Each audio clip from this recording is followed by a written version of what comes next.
할렐루야. 우리 옆에 분들 보시고 우리 좀 무난할까요? 옆에 분들 보시고 얼굴이 너무 환하세요. 혈색이 너무 좋으세요.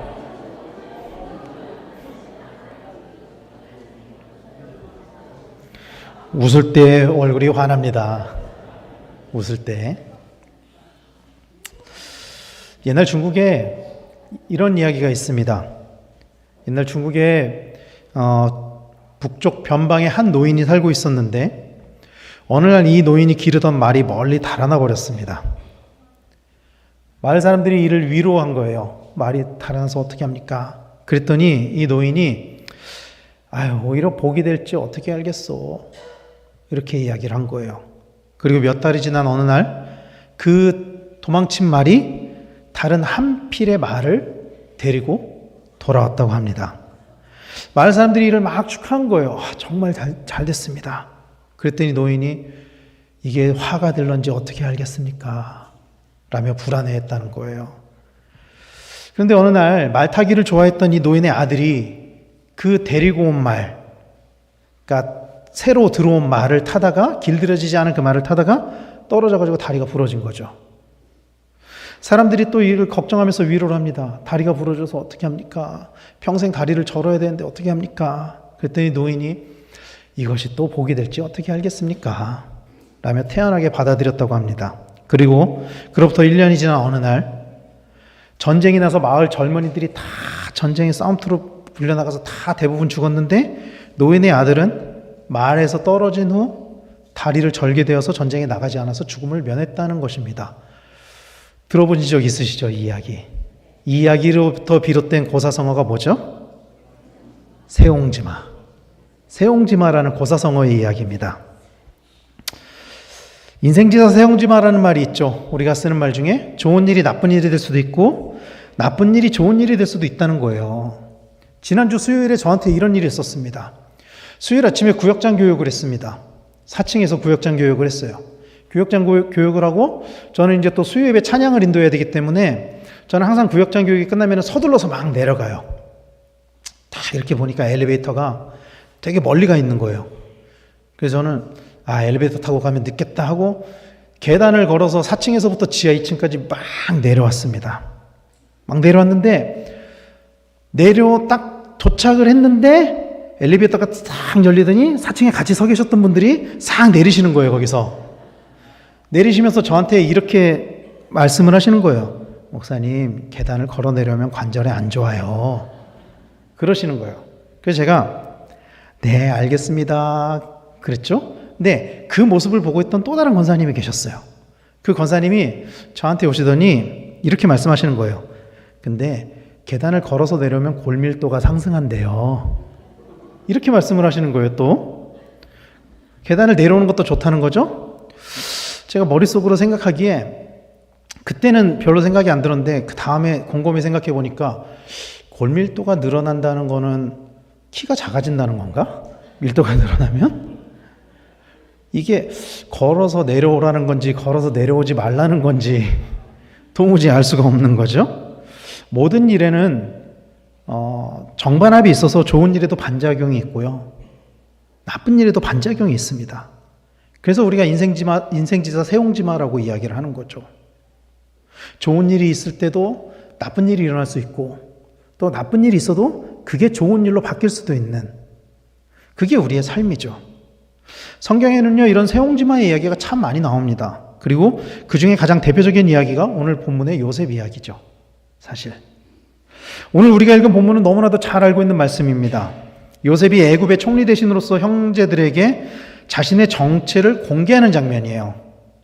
요셉의 이야기를 쭉 보면 가장 극적인 장면이 어디냐? 요셉의 이야기를 영화화한다면 클라이막스가 어디냐? 저는 이 장면이라고 생각해요. 형들에게 딱 내가 요셉입니다. 딱 말하는 장면. 그 반전의 음악이 쫙 나오면서 그렇다면 이 이야기가 왜 극적일 수 있냐? 요셉이 어떤 과정을 겪었기에 이 이야기가 극적일 수 있냐? 우리가 다 아는 것처럼 요셉은 야곱의 가장 사랑하는 아들이었습니다. 야곱이 가장 사랑하는 아들이었어요. 그러나 그 사랑으로 인해서 형들로부터 시기와 질투를 받게 되었죠.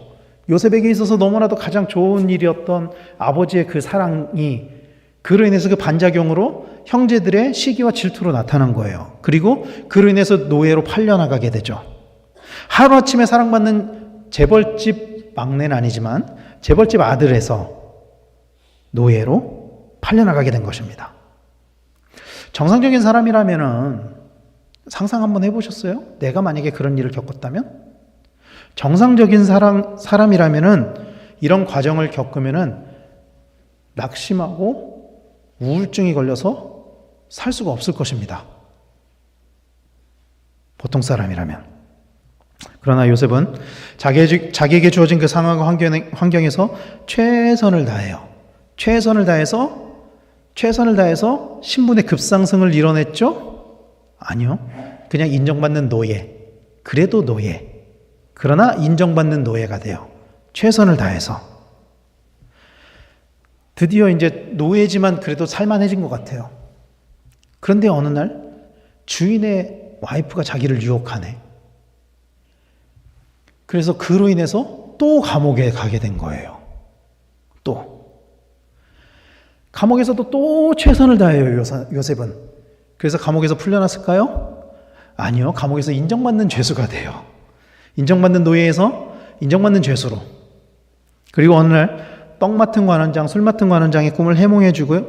그리고 자신이 석방될 거라는 기대를 품죠. 그러나 우리가 다 알고 있는 것처럼 술 맡은 관원장은 요셉을 잊어버렸어요. 요셉의 낙심이 얼마나 컸을까요, 그때. 그리고 2년이라는 시간을 더 감옥에 갇혀 있게 됩니다. 이 모든 과정을 겪으면은요, 저 같으면 이미 노예로 팔려나갔을 때 PTSD 뭐 이런 거 걸려가지고 우울증 걸려가지고 못 살았을 것 같아요. 저라면은 그 좀 살만한 노예가 됐을 때 또 누명을 받아서 감옥에 가면 못 살아요, 못 살아. 거기서 빠져나갈 수 있을 것 같았는데 또 못 살아요, 못 살아.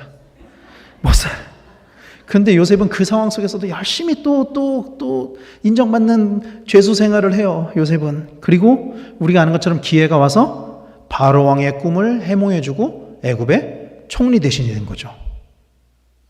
요셉이 애굽으로 만약에 팔려오지 않았다면 요셉의 삶은 어땠을까요? 그저 그런 동방의 작은 족장이 되지 않았을까요? 좀 더 나가서 팔려오지 않았다면 족장으로 살다가 흉년을 맞아가지고 다 재산을 다 잃고 빈털터리가 되지 않았을까요? 요셉이? 그러나 요셉은 애굽으로 팔려와서 오히려 당시 가장 강대국인 애굽의 총리 대신이 되었습니다. 이 모든 일의 시작은 애굽으로 노예로 팔려오게 된 거죠. 인생지사 세옹지마의 아주 전형적인 예죠. 요셉의 삶이. 그런데 그럼에도 요셉에게 아직도 해결되지 않은 문제가 있었어요. 뭐죠? 자신을 애굽에 팔아넘긴 형들과의 문제예요. 자기의 삶은 너무나도 좋아졌거든요, 이제. 정말? 그런데 형들과의 문제, 여전히 그 마음속에 남아 있습니다. 그 마음속에서 해결되지 않았어요. 온 천하의 요셉의 해몽대로 풍년이 지나서 흉년이 왔고 먹을 것이 없어진 야곱의 아들들이 애굽으로 먹을 것을 구하러 왔습니다. 그때 요셉이 형제들을 만나죠. 요셉은 그들을 보자마자 딱 한눈에 알아봐요. 우리 형들, 내 형들 알아보죠. 하지만 형제를 시험했죠. 시험하고 그 시험이 있은 후에 자신의 정체를 공개한 겁니다. 오늘 보면 그런 요셉의 감정을 이렇게 말씀하죠. 창세기 45장 2절에 요셉이 큰 소리로 우니 애굽 사람에게 들리며 바로의 궁중에 들리더라. 정말 크게 울었나 봐요. 사람들을 다 내보냈습니다. 다 내보냈어요. 다 내보내고 형제들을 만나서 큰 소리로 울었는데 그 소리가 밖으로 새나간 거예요. 쩌렁쩌렁하게. 요셉의 울음에 담긴 이 감정은 뭐였을까요, 여러분? 지난 시간에 대한 회한과 원망, 미움, 이런 것들이 있을까요? 아니요. 요셉의 진짜 감정은 그런 것들이 아니라 감격이었었던 것 같습니다. 감격. 그리고 형제들을 다시 만난 그 형제들에 대한 사랑이었어요. 오늘 보면 1절 앞부분에 보면 이렇게 말씀하거든요. 요셉이 울었던 이유를 요셉이 시종하는 자들 앞에서 그 정을 억제하지 못하여, 그 정을 억제하지 못하여, 비록 형들이 자기를 버렸지만 그럼에도 형이니까 그 정을 억제하지 못한 거죠. 그럼에도 형이니까. 형들은 비록 요셉을 팔았지만 그로 인해 요셉이 애굽의 총리 대신이 되고 야곱의 모든 가족들이 흉년에서 살아남을 수 있게 된 거예요. 그리고 그 과정에서 남아있던 묵은 감정까지 다 해소가 된 겁니다. 정말 모든 게 다 잘 된 거예요. 모든 게 다 잘 된 거예요. 인생지사 세옹지마, 그리고 정반합, 그 과정을 요셉이 겪은 것입니다. 성경에는요, 이런 힘든 시간을 이겨내서 좋은 길로 가는 사람들 나옵니다. 많이 나오죠. 특히 바울 같은 경우도 여러 가지 어려움이 있었지만 바울이 겪었던 그 어려움 중에 가장 큰 어려움이 뭐였냐면은 거짓 고소로 인한 어려움의 시간이 있었어요. 바울이 매를 맞기도 하고 도망치기도 했는데 바울이 아주 오랫동안 감옥에 갇힌 시기가 있었거든요. 그 이유가 뭐였냐면은 거짓된 고소로 인함이었어요. 사도행전 21장 27절에 보면은 그 이래가 거의 참에 아시아로부터 온 유대인들이 성전에서 바울을 보고 모든 무리를 충동하여 그를 붙들고, 바울을 보고 사람들을 충동해서 바울을 붙잡은 거예요. 그리고 29절 말씀에 이는 그 이유가 이거예요. 그들이 전에 에베소 사람 드로비모가 바울과 함께 시내에 있음을 보고 바울이 그를 성전에 데리고 들어간 줄로 생각함이러라. 그러니까 바울이 이방인 청년 드로비모랑 같이 있었던 거예요. 아마도 에베소 출신인 것 같아요, 이 청년이. 근데 그냥 같이 있었다는 이유만으로 어떤 오해를 했냐면은 바울이 이 청년을 데리고 들어가면 안 되는 성전으로 데리고 갔다. 바울은 실제로 데리고 들어가지 않았어요. 그럼에도 사람들이 바울을 거짓 고소로 해서 감옥에 갇히게 된 것입니다. 이로 인해서 바울이 몇 년 감옥에 있었는지 아세요? 4년 있었어요. 4년. 가이사랴 감옥에서 2년, 그리고 로마 감옥에서 2년, 4년 있었습니다. 그런데 바울의 입장에서 생각하면 너무 억울하잖아요. 내가 하지도 않은 일 때문에 감옥에 갔잖아요. 그런데 바울은 이걸 어떻게 생각하냐면은 이 시간을 부정적으로만 보지 않아요. 오히려 찬스다. 내가 이제 로마로 가서 복음을 전할 수 있겠다. 이제 로마로 갈 수 있겠다. 로마로 갈 수 있는 방법을 찾았다. 그리고 자신이 가지고 있는 그 시민권으로 인해서 로마로 갈 수 있게 된 거죠. 왜냐하면 시민권자는 로마법상으로는 로마에 가서 재판을 받아야 됐거든요. 그러니까 바울을 데리고 가야만 하는 거였어요. 어쩔 수 없이. 그리고 로마 감옥에서 바울이 어떻게 시간을 보냈냐. 사도행전 28장 30절 31절은 이렇게 말씀합니다. 바울이 온 이태를 자기 새방에 머물면서 자기에게 오는 사람을 다 영접하고 하나님의 나라를 전파하며 주 예수 그리스도에 대한 관한 모든 것을 담대하게 거침없이 가르치더라. 아멘. 바울은요, 자기가 억울하게 감옥에 갔지만 그 감옥에 간 그 시간을 어떻게 받아들였냐면요, 이렇게 받아들였어요. 그 시간을 비관하기보다 오히려 복음을 전할 수 있는 기회가 생겼다, 나에게. 바울이 로마에 쓴 편지 있잖아요, 로마서. 로마서가 로마 교회 가기 전이거든요. 근데 그 로마서를 보면은 바울이 정말 로마 교회 가고 싶었던 것 같아요. 근데 그럴 기회가 없었던 것 같습니다. 그러나 이제 기회가 생긴 거예요. 로마에 갈 수 있는 기회. 그리고 가서 복음을 전할 수 있는 기회. 그래서 찾아오는 사람들에게 다 복음을 전하는 거예요. 그들이 받아들이건 받아들이지 않건 상관없이 만나는 사람에게 다 복음을 전합니다. 오히려 바울에게는 그 거짓 고소가 바울의 사역의 장을 넓혀준 거죠. 오히려 더 넓게, 더 멀리 가서 복음을 전하게 해준 거예요. 자기가 그토록 원했던 로마에서 복음을 전하게 하는 일. 로마가 당시에 세계의 중심이었잖아요. 로마에서 복음을 전하게 하는 일. 그 일을 만들어줬다라는 것입니다. 사랑하는 성도 여러분, 이렇게 믿는 사람들에게는요, 어려움 또한 기회가 됩니다. 믿으시길 바랍니다. 어려움이 기회가 되기도 해요. 그래서 우리말에 위기가 곧 기회다. 그런 말도 있잖아요. 가끔 이렇게 요즘에 이제 우리나라 그 주식 시장이 막 오르락내리락 하지만 많이 올라왔잖아요. 그 사람들 얘기를 들어보면, 주식하는 사람들 얘기를 들어보면은 이렇게 얘기를 하더라고요. 주식이 떨어졌을 때가 기회라고. 오히려. 맞나요? 그러더라고요. 사람들이. 오히려 그때가 기회라고. 그리고 막 올라왔을 때가 위기라는 거예요. 사람들이 다 주식 할 때가 위기라는 거예요. 오히려. 막 올라갔을 때가. 내 삶에 일어나는 현상을, 내 삶에서 일어나는 그 삶의 현상들을 어떤 시선으로 바라보느냐에 따라서 그것이 때로는 위기가 되기도 하고 때로는 기회가 될 수도 있습니다. 그런데 중요한 것은 뭐냐면요, 여러분. 우리의 중심이 하나님을 향하고 있느냐는 거예요. 우리의 중심이 하나님을 향하고 있다면 반드시 하나님은 우리를 좋은 길로 인도하신다는 것입니다. 이게 중요한 거예요. 이게. 그래서 요셉과 같이, 바울과 같이 긍정적인 시선으로 하나님이 이 일을 통해서 내 삶을 통해 좋은 일을 만드시겠구나. 좋은 일로 인도하시겠구나. 그런 믿음을 가지고 그런 시선을 가지고 삶을 살아야 된다라는 것입니다. 믿는 사람들이라면 그래야 한다라는 거예요. 그런데 성경은 사실은 그 반대의 예도 기록을 해놨어요. 반대의 예. 요셉과 완전히 반대되는 사람. 가장 대표적인 인물이 사울이죠. 성경은 처음 사울왕의 등장을 이렇게 말씀을 해요. 사무엘상 9장 2절에 기스에게 아들이 있으니 그의 이름은 사울이요 준수한 소년이라. 이스라엘 자손 중에 그보다 더 준수한 자가 없고 키는 모든 백성보다 어깨 위만큼 더 컸더라. 사울은요, 이스라엘에서 가장 준수한 사람이었어요. 키도 엄청 크고 정말 잘생기고 아주 요즘 말로 이야기하면 훈남 스타일 그랬나 봐요. 보기만 해도 막 매력이 넘치는 그런 사람. 겉으로만 준수한 게 아니고 겸손함도 가지고 있었습니다. 그는 사무엘이 기름을 부을 때 하나님의 영이 임할 정도로 순수한 영혼이기도 했었어요. 사실 이런 사람은 가만히 놔둬도 자기가 알아서 성공해요. 잘 살 거예요. 이 정도 온 이스라엘에서 가장 준수한 청년이었으니까. 그러나 그가 왕이 되어 욕심이 생겼을 때 오히려 그는 타락하게 되었습니다. 악령이 들어가게 되었습니다. 블레셋과의 전쟁을 보면은 사울은 사무엘을 기다리지 않고 자기가 범죄를 올리는 범죄를 행했거든요. 그때 하나님께서 사무엘을 통해서 사울에게 이렇게 선언했습니다. 사무엘상 13장 13절에 사무엘이 사울에게 이르되 왕이 망령되이 행하였도다. 왕의 하나님 여호와께서 왕에게 내리신 명령을 지키지 아니하였도다. 그리하였더라면 여호와께서 이스라엘 위에 왕의 나라를 영원히 세우셨을 것이거늘. 당신이 하나님의 명령을 지켰다면 당신의 왕국이 영원했을 것입니다. 그러나 하나님께서 당신을 버렸습니다.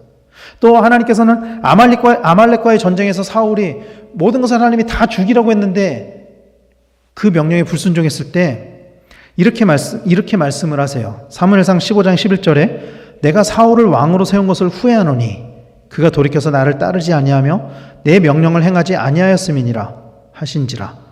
사무엘이 근심하여 온 밤을 여호와께 부르짖으니라. 사울왕은요, 왕이 된 것이 오히려 하나님께 버림받게 된 계기가 되었어요. 왕이 되지 않았다면 만약에 사울이 그냥 이스라엘의 훌륭한 사람, 지도자가 되었을지도 몰라요. 그냥 자연스럽게. 그러나 왕이라는 그 기름 부음을 받음으로 인해서 오히려 사울의 인생은 망가졌죠. 믿음이 아무리 좋아도 그 마음 가운데 욕심이 들어가고 그 마음이 하나님 앞에 순수하지 않으면 언제든지 넘어질 수 있다는 거예요. 또 초대교회에 보면은요, 7 집사 중에 니골라라는 사람이 있습니다. 들어보셨나요? 니골라. 초대교회 7 집사는요, 사도 그룹, 그리고 그 바로 밑에 지도자였어요. 초대교회에서. 심지어 그 7명 중에 스데반은 순교하기까지 할 정도로 그들은 신실한 믿음을 가지고 있는 사람이었어요. 사실. 그런데 성경에서는 이 니골라를 어떻게 묘사하냐면 부정적으로 묘사를 합니다. 특히 니골라 당이라고 하면서 그 니골라를 따르는 무리들이 있었고 그의 교훈을 따르지 말 것을 말씀하고 있어요. 요한계시록 2장 6절 말씀에 오직 내게 이것이 있으니 내가 니골라 당의 행위를 미워하는도다. 나도 이것을 미워하노라. 에베소 교회를 향해서 이렇게 말씀했고 또 버가모 교회를 향해서는 이렇게 말씀하고 있습니다. 요한계시록 2장 14절 15절에 그러나 내가 내게 두어 가지 책망할 것이 있나니 책망의 이유가 이거예요. 거기 내게 발람의 교훈을 지키는 자들이 있도다. 발람이 발락을 가르쳐 이스라엘 자손 앞에 걸림돌을 놓아 우상의 제물을 먹게 하였고 또 행음하게 하였느니라. 이와 같이 내게도 니골라 당의 교훈을 지키는 자들이 있도다. 니골라 당을 따르는 것을 발람의 죄와 동일하게 보고 있는 거예요. 출애굽 시대의 그 예언자 발람을 통해서 이스라엘이 타락한 것과 같이 니골라 당을 통해서 많은 그리스도인들이 미혹되고 타락한 것을 말씀하고 있는 것입니다. 니골라와 발람을 같은 데 놓고 있다라는 거예요. 전통적으로 니골라 당이 뭘 주장했냐면요, 인간의 구원에 있어서 영과 육체를 분리를 해가지고 육체적인 범죄는 구원에 영향이 없다, 이런 교리를 내세웠었어요. 니골라 당은. 이게 무슨 뜻이냐면 구원받은 사람이라면은 음행이나 또 우상숭배를 해도 구원이 떨어질 수 없다, 구원을 이룰 수 없다. 또 혹은 이방인 중에도 음행이나 우상숭배하는 일을 하면서도 구원을 얻을 수 있다. 오늘날 구원파의 교리와 유사한 교리를 내세운 거죠. 니골라는 초대교회 지도자였습니다. 초대교회 집사였어요. 초창기 집사였어요. 그러나 그가 지도자가 된 이후에 오히려 변질된 성경 교사가 된 것입니다. 오히려 그가 지도자가 된 것이 그의 삶에는 부정적인 영향이 된 것이죠. 사랑하는 성도 여러분, 사람들은요, 이 땅에서의 일로 일희일비합니다. 어떤 일이 있으면은, 좋은 일이 생기면은 그것만 막 바라봐요. 막 좋아요. 좋은 일이 생기면은 그냥 막 세상이 다 핑크핑크, 세상이 다 막 밝아 보이고 환해 보이고, 그러다가 좋지 않은 일이 생기면은 나라를 잃은 것처럼 힘들어합니다. 사람들은. 그러나 사람의 삶은요, 사실은 이 좋은 일과 좋지 않은 일이 반복되면서 살아가게 되죠. 좋은 일만 일어나는 사람은 없어요. 그리고 나쁜 일만 일어나는 사람도 없어요.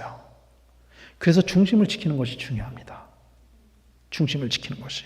어떠한 상황에서도 흔들리지 않는 믿음, 그 믿음을 가지는 것이 중요하다는 거예요. 그리고 우리가 더 중요하게 생각해야 하는 것은 그 믿음의 정체가 뭐냐? 하나님이 언제나 우리를 좋은 길로 인도하신다는 것입니다. 이것을 믿어야 된다는 거예요, 우리가.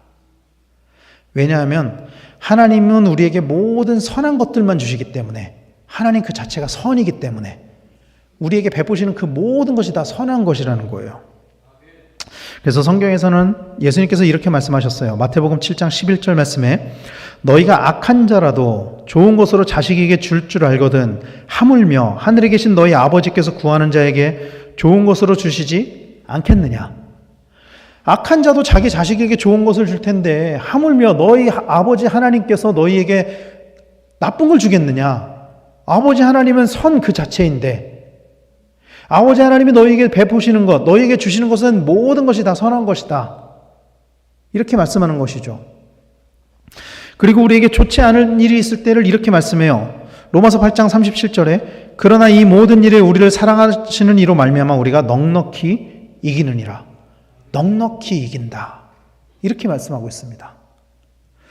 이따금씩 저는 이제 스포츠 중계를 보는 걸 굉장히 좋아하거든요. 굉장히 좋아하는데 스포츠 중계를 보다 보면은 보통 명승부, 재미있는 경기라고 하면은 이렇게 막 엎치락뒤치락, 막 한 점 한 점 막 엎치락뒤치락 하는 그런 경기를 재미있는 경기라고 그러고 명승부라고 하잖아요. 저는 좋아하지 않아요. 저는 제가 응원하는 팀이 그냥 처음부터 넉넉하게 이겼으면 좋겠어요.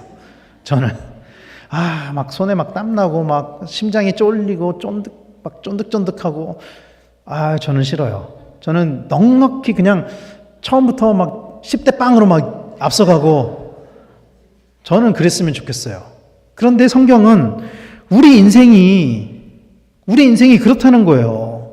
우리가 이 땅에서 살아갈 때 우리에게 맞닥뜨려지는 그 모든 영적인 전쟁에서 우리가 막 엎치락뒤치락 막 역전했다가 막 이렇게 사는 게 아니고, 우리의 중심이 하나님을 향하고 있다면은 시작하자마자 10대 빵, 20대 빵, 30대 빵 역전이 도저히 안 되는 정도로 넉넉히 이기는 우리의 삶이 그렇다라고 성경은 말씀하고 있어요. 그리고 그러면 우리가 어떻게 그렇게 이길 수 있느냐? 이렇게 말씀하고 있습니다. 로마서 8장 38절 39절 말씀을 같이 한번 읽겠습니다. 시작. 내가 확신하노니 사망이나 생명이나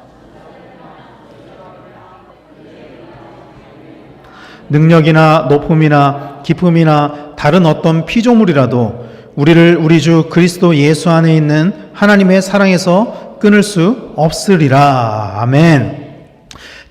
절대로 끊어지지 않는 하나님의 사랑이 있기 때문에, 그렇기 때문에 넉넉히 이길 수 있는 거예요. 절대로 끊어지지 않는 줄을 붙잡고 있기 때문에 넉넉히 이기는 거예요. 그러므로 우리의 삶은 언제나 우리가 그 믿음의 중심을 가지고 있다면은 좋은 방향으로 나아가게 되어 있다는 것을 믿으시길 바랍니다.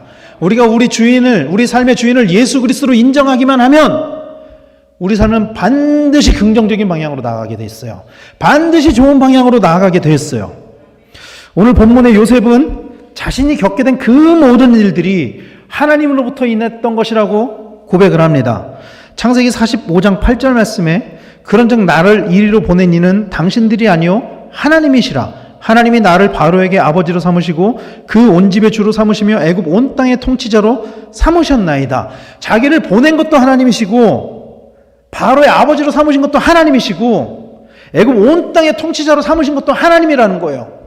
그리고 그 이유를 제가 이제 본문 띄우진 않지만 살리기 위해서라고 말씀해요. 살리기 위해서.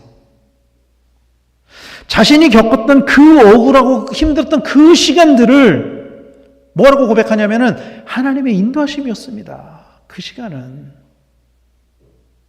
이렇게 고백하고 있는 것입니다. 요셉은요, 자기에게 주어진 그 불행한 일 속에서도 하나님의 사랑을 받고 희망을 받습니다. 아까 말씀드렸던 것처럼 그 요셉의 삶의 과정을 거치면은요, 우리가 가장 먼저 하는 기도 첫 마디가 뭐일 것 같으세요? 저라면 이거예요. 하나님 계십니까? 하나님 정말 계십니까? 정말 살아계십니까, 하나님? 어떻게 나한테 이럴 수 있습니까? 아브라함과 이삭과 야곱의 하나님이라면서요. 내 아버지가 야곱인데 저라면 이 기도 먼저 나왔을 것 같아요. 저라면. 근데 요셉은 그 상황 속에서 뭘 봤냐면은 하나님의 사랑, 하나님이 주시는 소망, 이걸 봤다는 거예요. 그랬기 때문에 어떤 상황 속에서도 끝까지 버티고 승리할 수 있었다라는 것입니다. 넘어지지 않았다라는 거예요. 사랑하는 성도 여러분, 오늘 우리를 넘어뜨리려고 하는 문제는 무엇입니까? 오늘 우리를 힘들게 하는 문제는 무엇입니까? 제가 권면합니다. 여러분, 그 일에 너무 과몰입하지 마세요. 그 일이 내 삶의 전부인 것처럼 생각하지 마세요. 왜냐하면 그 힘든 일들이 우리의 삶의 마지막이 아니기 때문이에요. 그 힘든 삶이 우리의 목적지가 아니기 때문이에요. 하나님은 그 일을 통해서도 하나님의 선한 계획을 이루시는 분이라는 것을 믿으시길 바랍니다. 힘들고 어려울 때 그래서 하나님이 하시는 일을 바라보는 성도님들이 되시기를 간절히 축원합니다. 그리고 만약 우리에게 지금 나의 상황에 힘들고 어렵다기보다는 그런 일보다는 막 좋은 일만 넘치는 그 핑크핑크하고 블링블링한 그런 삶이 막 눈앞에 펼쳐져 있다면 여러분, 내가 혹시 이 상황 속에서 하나님과 멀어지는 길을 가고 있지는 않은지, 오히려 타락의 길을 가고 있지는 않은지 돌아보시길 바랍니다. 다윗의 길이 아닌 사울의 길로 가고 있는지 돌아봐야 된다는 거예요. 저는 오늘 설교의 제목을 정반합이라고 지었습니다. 이 정반합이 가지고 있는 뜻은요, 옳은 일 가운데 반대되는 일로 인해서 더 좋은 결과를 도출해낸다는 뜻이에요. 하나님은 언제나 우리를 옳은 길로 인도하시는 분이십니다. 믿으시길 바랍니다. 비록 지금은 어떤 사람들은 내 삶의 방향이 잘못된 것 같아 보일 수 있을지도 모르죠. 그럴지도 모르죠. 그러나 하나님이 우리의 주인이 되시면, 내 삶의 항해의 선장이 되시면 반드시 그 약속의 땅으로 인도하실 것입니다. 때로는 그 과정에서 우리가 생각하는 지름길을 가지 않을 때도 있어요. 내가 생각할 땐 촉이 보이는데, 고지가 보이는데, 이쪽 방향으로 가면 금방 갈 것 같은데 왜 이쪽 방향으로 인도하지 않으시지? 왜 삥 돌아가시지? 이럴 때도 있어요. 근데 여러분, 그 지름길 아래에 암초들이 있다면, 보이지 않는 암초들이 있다면 선장이 그 길로 가겠습니까?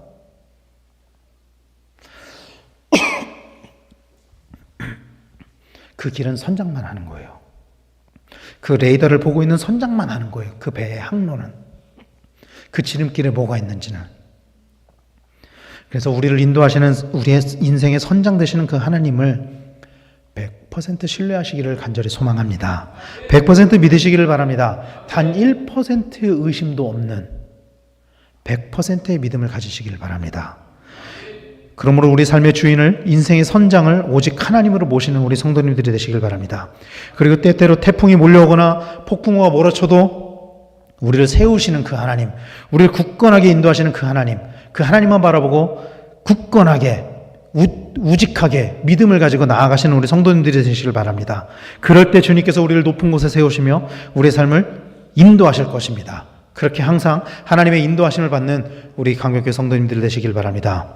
주님의 그 도우심과 위로하심이 우리 삶 가운데 넘쳐서 때때로 어려운 일이 온다고 할지라도 거기서 넘어지는 것이 아니라 오히려 일어서고 더 높은 곳으로 나아갈 수 있는 우리 강변교회 성도님들 다 되시기를 예수님의 이름으로 간절히 축원합니다. 기도하겠습니다.